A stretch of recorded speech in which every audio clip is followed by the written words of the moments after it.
I want you to think about here is how can you have the courage under fire? You know, the person that steadies the ship when things are getting challenging, you know, when crisis hits.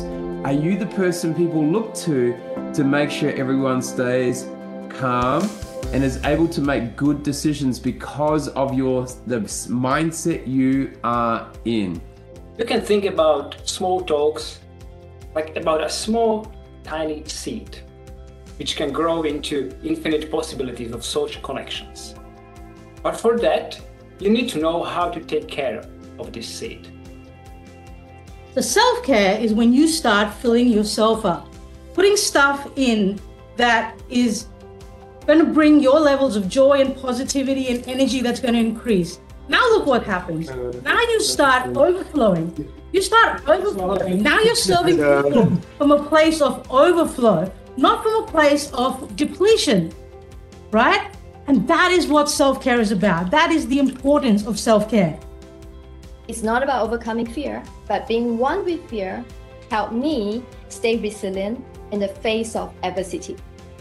Making fear my friend allowed me to analyze the worst case scenario, to see the potential threat ahead, and being aware and prepared for the worst, I now can truly say, so far, so good. Sometimes we feel we are on our own and the need for us to be strong all the time, but it doesn't have to be this way. We don't have to pretend that everything is okay when it isn't. Studies have shown that when we embrace our own vulnerability, we remain strong. What I learned through this process was, there's a question we need to ask at these times. Tough times, we understand. But can we ask this one question? Each time we have this thought, those negative thoughts running around us, can we ask ourselves, is it helping me or harming me? That's it. Can you imagine if we just kept pouring more stress and more stress and more stress on top of that? You're pretty much going to fill up your whole day.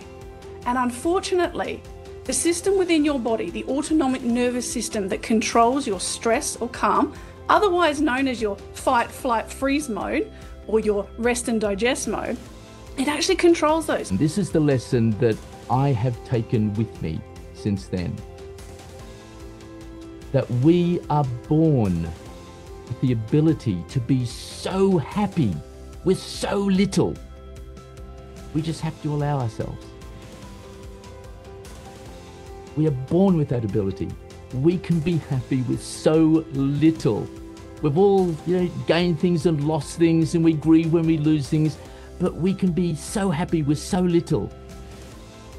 We just have to allow ourselves that happiness.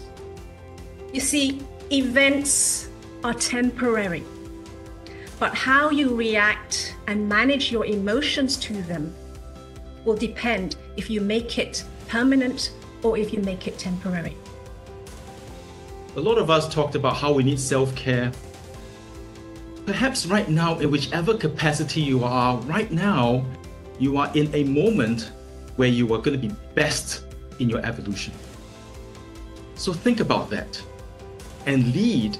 Even when there are moments of crisis, you can be a better version of yourself. I felt satisfied when I had discovered my true sense of purpose. Of course, all of this put me through a lot of questioning and a lot of struggle, but ultimately it helped me become the best version of me right now. They say the toughest journey is the journey within. However, it's not impossible. So I'm going to walk you through something that I personally follow. So they are some tips that you can use when you're under pressure, and how can you stay in the right mindset so that you have clarity and that you can lead people in an effective manner.